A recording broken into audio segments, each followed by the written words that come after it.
papers ng aking nasirang tiya, walang kinalaman sa Pogo. Bakit? Kaya nila ginagawa yun, wala silang ebidensya, kaya nag-fishing expedition. At yan din po ang ginagawa nila ngayon laban kay Inday Sara Duterte. Yung supposedly sufficient informant substance, yan po yung fishing expedition. At siguro gagamitin nga nila ebidensya nila sa Senado. Pero wala pa po talagang sufficiency in substance kasi wala pa silang napapakita na kahit anong ebidensya laban kay Inday Sara Duterte. At malinaw na itong impeachment nito ay ginagamit lamang bilang sandata para pabagsakin at sirain si Inday Sara Duterte dahil alam nila na hanggang ngayon walang kahit sino sa Marcos camp o sa kampo ng mga Dilawan na natatakbo sa 2028 na makakatalo kay Inday Sara Duterte. If at all, yung survey po ng Tanghire, 48 na ata percent ang sumusuporta kay Inday Sara Duterte ngayon bilang presidente. Napakalayo na niya sa pangalawang posibleng kandidato na si Leni Robredo, lalong-lalo na nagsalita na itong si Raffy Tulfo na hindi na siya tatakbo para presidente. Ibig sabihin, nung nagsabi si Raffy Tulfo na pinakamalakas sanang kalaban ni Inday Sara, bagamat napakalaki na agwat niya kay Inday Sara kung ngayon ang eleksyon ang mangyayari, ay ayaw na rin dahil alam niyang mahirap. No? So ang nag-aambisyon na lang yung antivirus. Pabayaan niyo siya mag-ambisyon, libre naman mag-ambisyon. No? Hayaan mo siyang tumakbo para makita niya kung gaano siyang lalampasuhin ni Inday Sara Duterte. Matikman niya ang hagupit ng taong bayan sa lahat ng kawalangyang ginagawa niya. Matakin niyo, tinulungan ni Inday Sara Duterte manalo bilang senadora sa kanyang ikatlong pagkakataon ng pagkakatakbo at ang unang ginawa matapos siyang manalo, winakwakan ang ama ni Inday Sara Duterte. Tama ba yan? Ang tawag dyan, ingrato. Walang utang na loob at dahil walang utang na loob, walang ya pa rin. Di ba? O magagalit ka ngayon, antivirus. Di ba? Totoo naman yan. Hindi mo naman mapagkakait yan na talagang lumuhod ka kay Inday Sara Duterte para suportahan ka, manalo ng pangatlong takbo mo at senador at nung ikaw yung nagwagi, ang unang-unang ginawa mo, winakwakan mo yung ama niya. Napakawalang yamo talaga. Kasing walang yamo mga bangag na pinalibing ang kanilang mga ama sa bayan, libingan ng mga bayani. Tapos ang iginante, ikinidnap pa si Tatay Digong papuntang Daheg.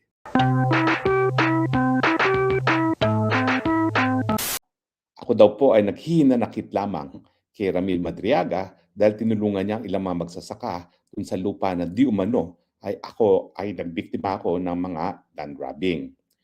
Well, for the record po napakatagal na pong sinasabi niya Ramil Madriaga na tumutulong siya sa mga magsasaka na biktima ng land grabbing. Hanggang ngayon po, walang kahit anong kaso na sinampalaban sa akin for land grabbing.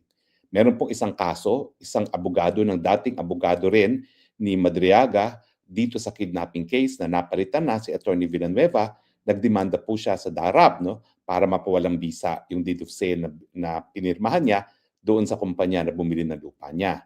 Na-dismiss na po yung kasong yun. So bukod po dito sa kaso na may nagrereklamo na hindi raw niya binenta ang lupa na na-dismiss na ang kaso, wala na pong ibang kahit anong kasong land grabbing na nasampa laban sa akin. Kasinungalingan po na ako ay naghihinanakit dahil doon sa tinulungan niyang mga magsasaka na di umano ay biniktima ko ng land grabbing. Wala pong kahit anong reklamo for land grabbing ngayon laban sa akin bukod sa isang kaso na na-dismiss na po ng Department of Agriculture, Agrarian Reform. Bukod pa po dyan, pangalawa, hindi po totoo na ako'y naghihinanakit lang kaya sinampahan siya ng kidnapping case. Nasampahan po siya ng kidnapping dahil sabi nung dalawang binatilyong Chino na kinidnap sila ni Ramil Madriaga at kanyang mga kasamahan. Hindi po yan imbento. Sila po ay mahigit 10 araw na kinidnap at na-release lamang matapos na magbayad ng ransom ang mga magulang. At hindi lang po yan, matapos po na mapatay ang dalawang pinaghihinalaang kidnapping sa isang barilan matapos mangyari yung pagbayad ng ransom.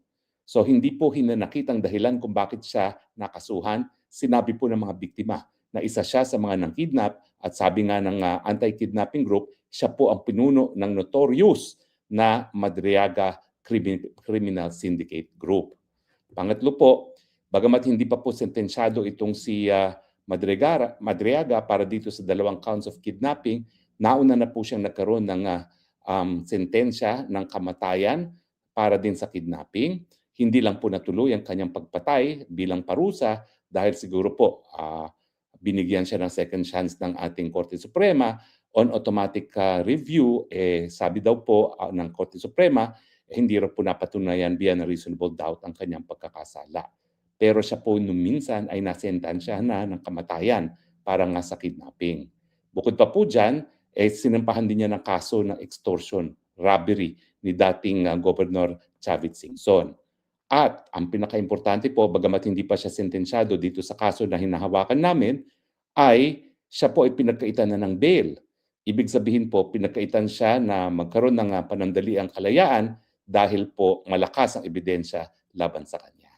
Ito po ang nagsasabi na ako'y land grabber. Ito po ang nagsasabi na siya daw po ay bagman ni BP Sara. Siya po ay nakakulong dahil siya po ay akusado sa 2 counts of kidnapping matapos na minsan ay siya ay nasentensyahan na ng kamatayan para po sa kidnapping, for kidnapping din, at siya rin po ay nasampahan na ng kaso for extortion robbery ni dating Governor Chavit Singson. Nakapagtataka nga po kung bakit ginagamit pa ang tao na alam naman natin ay kaduda-duda ang kredibilidad para batuhin ng putik si Vice President at batuhin ng putik ako. Uulitin ko po, kung meron nagrereklamo sa akin for land grabbing, magdemanda po sila. Hindi po pwede na paulit-ulit lang ng mga public statements sa mga abogado ni Madriaga at si Madriaga mismo ang magsasabi na ako pa po ay gumawa ng krimen. Hindi ko na nga lang po sila pinapansin dahil hindi naman kapanipaniwala itong si Madriaga. Pero nakalulungkot po kapag ang mga kapwa-abogado pa magsasabi ng mga ganyang paratang na wala naman pong ebidensya dahil ang trabaho ng mga abogado hindi magparatang sa publiko kundi maghain ng kaso kung meron ng ebidensya. Nasaan ang kahit anong dokumentong napirmahan ko na ako ay nag-land grabbing? Hanggang ngayon po, wala. Wala po yung pagkakaiba doon sa sinasabi nilang kaso ko na syndicated human trafficking na hanggang ngayon po, wala naman po nagrereklamo na nabiktima ko sila ng human trafficking. Nakapagtataka po kung bakit nga ako'y nasampahan ng kaso na walang piyansa na wala naman nagrereklamo laban sa akin. So again po, wag po tayo magpapalinlang. Kinakailangan po ang ebidensya para mapaniwalaan ay kapanipaniwala at dapat nanggagaling din sa mga taong dapat na paniwalaan. Hindi gaya sa tao na gaya ni Ramil Madriaga. Yun lang po, at ako po ay naniniwala na habang nandyan po ang ating Panginoon, hindi niya papayagan ang mga kasinungalingan na matanggap ng taong bayan. Wala pong pagkakasala na ginawa si Inday Sara Duterte. Ang pagkakaalam ko po, hindi niya kilala si Ramil Madriaga.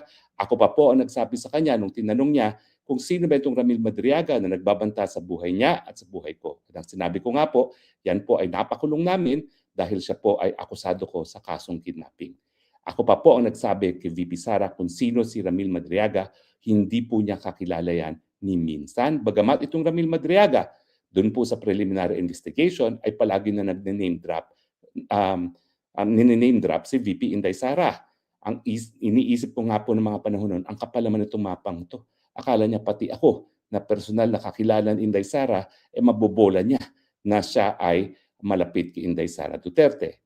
Siyempre, hindi ko na kinakailangang tanungin si Inday Sara Duterte kung kakilala siya dahil ang tanging prueba lang naman niya ay mga larawan sa panahon na nagkaroon ng oath-taking si VP Sara. Yung panahon pong yun, talagang mahigit 2 oras, wala pong ginawa si Inday Sara kundi mag-post para sa mga pictures dun sa mga dubalo ng oath-taking. Ulitin ko po, ang ebidensya para mapaniwalaan, dapat kapanipaniwala at dapat nanggagaling sa mga tao na dapat din paniwalaan. Maraming salamat po sa inyong patuloy na tiwala at ulitin ko po, kaya ko pong harapin ang kahit anong kaso na binibintang nilang land grabbing, wala nga po lang pong ebidensya. At uulitin ko po hindi ko pa pala nasasabi ito, sinasabi nila may kaso sa ombudsman. Hanggang ngayon po, hindi ko po nakikita yung kasong yan at ako po, bago pa itong panggigipit sa akin, ako po ay nakakuha ng ombudsman clearance. Maraming salamat po sa inyong patuloy na pagtiwala. Mabuhay po ang Pilipinas at sana po wag manaig ang mga puwersa ng kadiliman. Ito sa parating na birthday ni Tatay Digong kung saan inaasahan natin na hindi bababa ng mga 600 na mga DDS loyalists ang pupunta sa The Hague at magpupulong-pulong sa Land Van Regan para gunitain at batiin ang happy birthday si Tatay Digong. So Kuya Ben, alam po nanonood ka, parating na ako dyan matapos itong aking spokes hour. Well, ngayon maraming nagtataka, ba't ngayon lang magsasalita si spokeshari tungkol dito sa sufficient in sa form and substance daw ang impeachment complaint laban kay Inday Sara Duterte. Well, ngayon ko lang po yan tatalakayin kasi nagsalita yung isang mambabatas na nagsabi na unang-una kinakailangan daw ilipat itong Madriagang kidnapper, pinaghinalaang kidnapper na pinakulong ko dahil nga sa dahil sa kaso na 2 counts of kidnapping for ransom, dapat daw ilipat sa Kongreso. Ibig sabihin, dapat bigyan ng special treatment itong si Madriaga dahil siya nga ay testigo laban kay Inday Sara Duterte na alam naman natin na puro kasinungalingan ang sasabihin ni Madriaga. At kahapon nga ang sabi ko, siguro yung perjury case ay magiging hadlang sa kanyang paggamit sa basihan ng sinasabi ni Madriaga as a ground for impeachment kasi nga kung mapapatunayan ng Inday Sara na nagsinungaling itong si Madriaga, hindi dapat tanggapin ang kanyang testimonya ng kahit anong tribunal kasama na ang impeachment court. No? So tignan natin kung anong magiging desisyon ng hukuman dyan dahil sigurado ko hindi naman sila papayag na uupo na lang si Inday Sara at hahayaan na umupo sa Kongreso at magsinungaling itong si Madriaga. Pero kahapon ata may isang kongresista na nagsabi na kailangan ilipat daw sa Kongreso si Madriaga, ayan na, special treatment. Di ba nung unang ngang lumabas yan si Madriaga at hindi pa kinukuha ng Kongreso at ng mga kalaban ni Inday Sara bilang testigo, sinabi ko na, ay nako, ang kapalit ng pagsisinungaling ni Madriaga ay yung pagtestigo laban kay Inday Sara Duterte at kasama sa usapan yan, unang-una, yung paglipat siguro sa kanya, no? Dahil nga paglipat sa hindi sa kulungan ng Manila City Jail dyan sa Bikutan, no? At ilalagay sa special detention facility at mukhang gusto na nga niyang pumunta doon sa special detention facility na nasa loob ng Kongreso. No? Sa akin po, hindi makatarungan yan dahil una-una, pabuya po yan sa kanyang pagsisinungaling. Kasi hindi pa naman napapatunayan ang katotohanan ng sinasabi niya. In fact, hanggang hindi na-dismiss ang kaso ni Inday Sara Duterte for perjury, dapat maingat ang Kongreso dahil hindi naman magdidemanda ng perjury ang Vice President at pangalawang pinakamataas opisyalis ng bayan kung talagang hindi siya sigurado na nagsisinungaling si Madriaga. Sinong dapat paniwalaan? Ang salita ng Vice President o ang salita ng isang akusado sa double counts of kidnapping with ransom na minsan nahatulan na ng kamatayan. Nahatulan na yun ng kamatayan sa isang kidnapping charge din. Laban din sa isa lang Chinong biktima. At pangalawa, itong pinaka-importante, kaya nga tinatanong ko, talaga bang sufficient in substance yung reklamo laban kay VP Sara? Sabi nitong kongresistang ito, kinakailangan ang AMLAC daw at ang Anti-Money Laundering Council at saka ang mga bangko ay kinakailangan isumiti raw sa Kongreso ang mga bank deposits at mga bank transactions ni VP Sara. Kung talagang sigurado sila na sufficient of substance, na talagang nagkaroon ng ill-gotten wealth si Inday Sara Duterte at talagang siya ay nagkaroon ng pagtaas sa kanyang statement of asset of liabilities and net worth na hindi suportado ng income niya at ng income ng kanyang asawa, bakit kinakailangan pa nila ngayon pa lang kukuha ng ebidensya doon sa Anti-Money Laundering Council? Nakita nyo? Ang charge ay graft and corruption. Pero bakit ngayon pa lang sila kukuha ng ebidensya laban kay Inday Sara Duterte? Hindi ba malinaw na yung impeachment na yan ay hindi sufficient in substance? Kasi kung sufficient in substance yan, dapat pasok ng ebidensya, pinakita ng ebidensya sa mga miyembro ng komite. Dahil ang inaantay na lang ngayon ay ang kasagutan nga ni Inday Sara Duterte. Kung ikaw naman si Inday Sara, anong sasagutin mo? Puro paratang lang naman yan. Wala naman kahit anong ebidensya. Samantalang, malinaw sa rules po ng Kamara at ako na may bihasa dyan sa impeachment na yan. 3 beses ako naghain ng impeachment complaint dati, no? Labang kay GMA. Kinakailangan lahat ng ebidensya mo, isinusumitin mo na. Nang sa ganon, on the basis of all the evidence submitted, dyan po pagpapasyahan ng komite kung sufficient in substance. Kung ngayon pa lang sila kukuha ng ebidensya at ito nga yung mga, ang hinihingi ay ang statement of assets and liabilities of net worth ni Inday Sara, no? At saka mga bank records. Ibig sabihin, wala pa silang kahit anong ebidensya na merong ill-gotten wealth nga si Inday Sara Duterte. Ang ibig sabihin, wala talagang sufficiency in substance kasi ngayon pa lang sila nagkukumahog at kumuha ng ebidensya. O di ba nauna nga ang pagsasampa ng impeachment complaint bago una-una lumutang itong Madriaga. Itong Madriaga naman nito, bago lang ito, no? Bago bagong luma. Kasi nga, nung preliminary investigation pa lamang ni Madriaga for kidnapping for 2 counts, talagang sinasabi na niya na, wow, tao ko ni BP Sara, buti na lang, ako ang private prosecutor at alam ko ang katotohanan. Siguro naman, bagaman hindi ko sinasabi na napakalapit namin Inday Sara Duterte, I know her well enough na hindi siya makikipag-ugnayan sa tao na gaya ni Madriaga, sa tao na mayroong pinaghihinala ang private army at na-raid nga at 100 plus na high-powered arms ang na-recover sa kanyang farm dyan sa Rizal. O bakit naman magkakaroon ng kahit anong ugnayan ng gaya ni Inday Sara sa gaya niya? No? Pangalawa, ito nga po, no? Lumalabas na hindi naman magtitistigo itong si Madriaga kung walang kapalit. Ang kapalit niyan ay unang-una, ililipat siya ng kulungan. Pangalawa, nais niya siguro talagang ma-dismiss yung kaso laban sa kanya. Pero mabuting balita, naku, mukha naman pong ang mga biktima naninindigan. Sinarado na lang nila ang kanilang negosyo dahil iniipit ang negosyo nila para nga siguro iatras ang kaso laban kay Madriaga kesa iatras nila ang demanda. Bakit? Kasi alam nila kapag inatras nila ang demanda at mapalaya uli ang si Madriaga, lalong lalakas ang loob at hindi sila tatantanan. Ang kwento kasi niyan, talagang at some point in time, naging security nila itong grupo ni Madriaga. Malay ba nila na magiging bantay sa lakay ang magiging karanasan nila dyan kay Madriaga? No? At yun nga ang nangyari. Siyang nag-secure, siya rin ang rinireklamo nila ngayon na nangidnap. No? Siyempre, hindi pa sentensyado, pero hindi mo rin naman maaalis na talagang nagreklamo yung mga complainants laban sa kanya for kidnapping at nag-testify na. Tumistigo na sa hukuman in open court at least ang isang biktima at kinilala talaga si Madriaga na kabahagi ng mga kidnappers.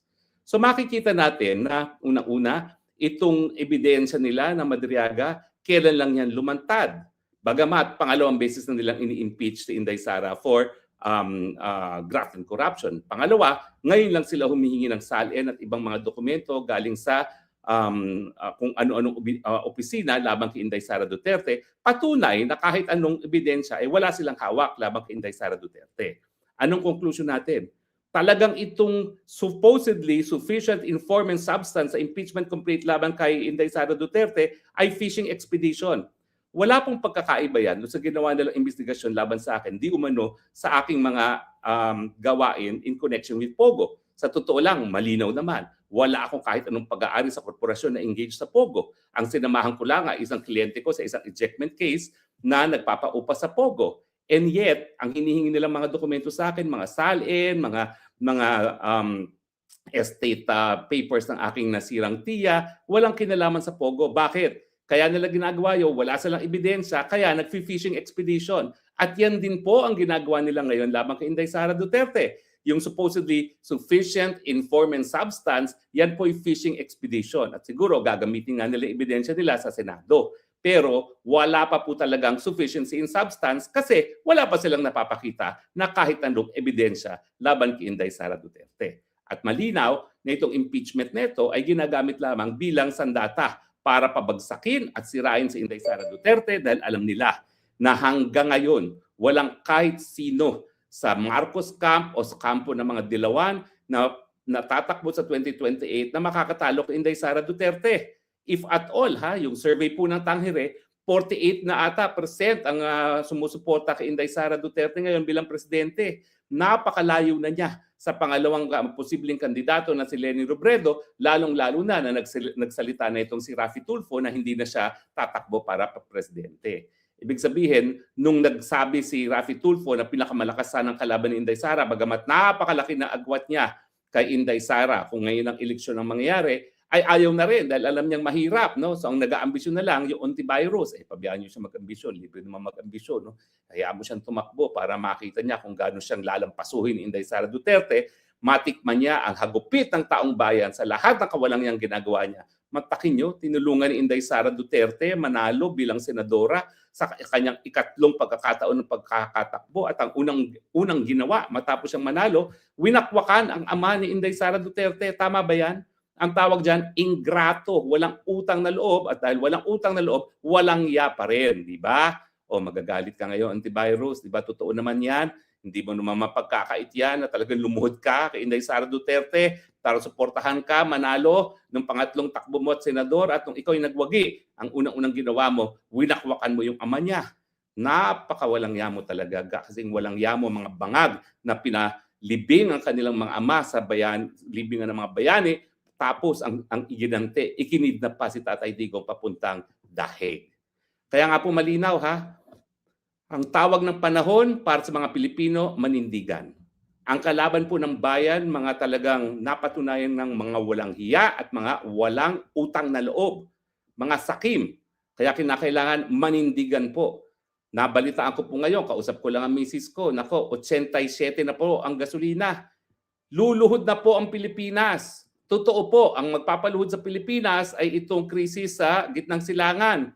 Sino ba may kasalanan yan? Hindi man tayong dahilan na nagkagera, unang-una, ang nagkaladkad sa atin sa kuko ng gera ay ang Marcos Jr. dahil pinayagan niya ang mga kasundaluhang mga Amerikano na manatili sa ating mga base militar dyan sa Pilipinas. Hindi po ako magtataka kung merong susunog na aatake dyan sa Pilipinas dahil yan naman talaga ang banta ng Iran.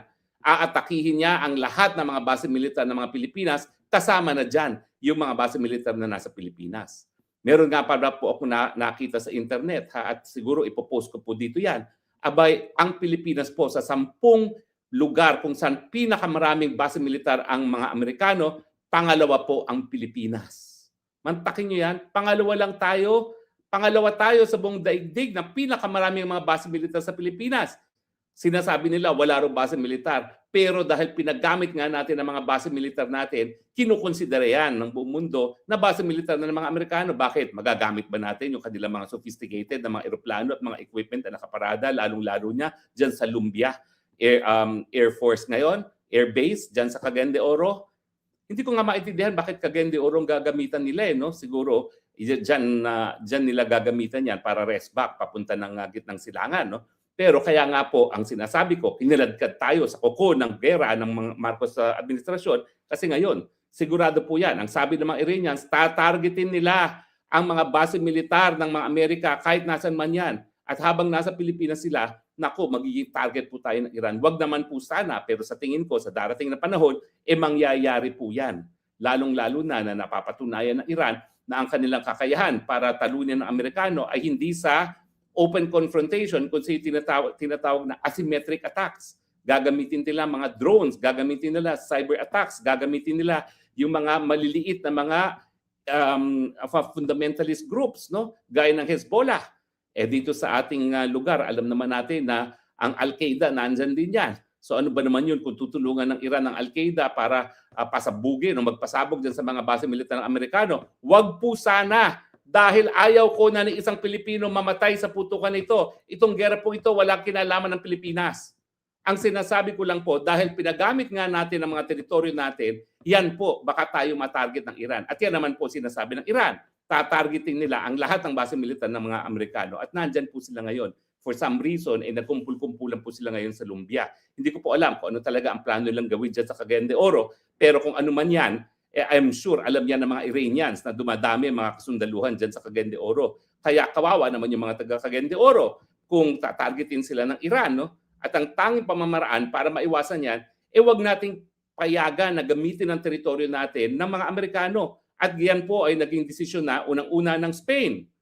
Di ba? Kaya galit na galit si Trump dahil sabi ng Spain, ng Prime Minister ng Spain, hindi namin pagagamit ang aming teritoryo para sa kahit anong paglunsad ng atake laban sa Iran. Ang pangalawang nagsabi pa niyan, UAE. Dahil ang UAE, ayaw na nga nilang targetin sila. At nangangako naman ng Iran na hindi tatargetin ng kanilang mga kapwa-Muslim na kapitbahay, wag lang paggamit ang teritoryo sa mga Amerikano. Kaya nagsabi na rin ng UAE, wag niyong gamitin ang aming teritoryo. So dapat ang Pilipinas, ganyan din ang gawin. Sabihin na talaga, umalis na kayo sa aming mga base militar dahil ayaw naming matarget ang mga inosenteng Pilipino sa isang gera na wala namang kaming kinalaman. Pasensya na po kayo. Ang ating pinag-uusapan, yung kawalan ng substansya, kawalan ng ebidensya sa impeachment complaint laban kay VP Sara at ang patunay niyan, ngayon pa lang nila hinihingi ang SALN at iba pang mga bank documents sa Anti-Money Laundering Council laban kay Inday Sara Duterte. Kung totoong meron ng substansya o substance ang reklamo sa kanya, dapat kompleto ng ebidensya at hindi na sila kumakalap ng ebidensya ngayon.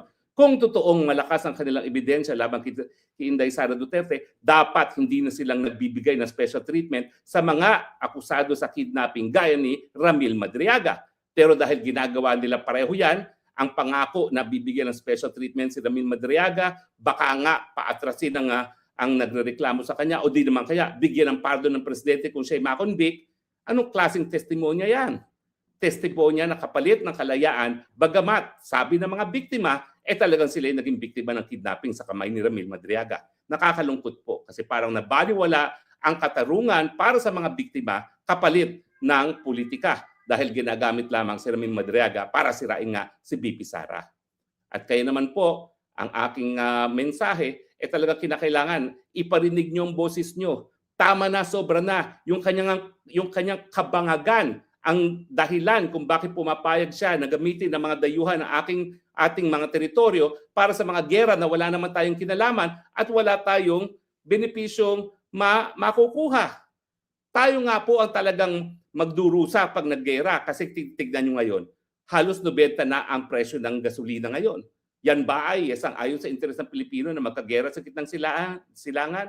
Pangalawa, naku, mahigit 2 milyong mga Pilipino doon ang pupwedeng mamatay at pupwedeng mawalan ng trabaho dahil dito sa gerang ito. Bakit tayo magkukontribute para sa pagpatulog ng gera na yan? At pangatlo, siyempre po, ayaw natin na matarget ang kahit anong teritoryo natin ng Iran dahil wala nga tayong kinalaman sa nagaganap na gera ngayon. Kaya mga kaibigan, kinakailangan iparinig nyo inyong mga boses dahil kung hindi, baka mamaya talaga hindi lang tayo mamatay dahil sa taas ng presyo ng bilihin dahil sa gera nito, baka mamaya pati mga bomba na galing sa Iran ang maging dahilan para mamatay ang mga Pilipino sa gera na wala naman po tayong kinalaman.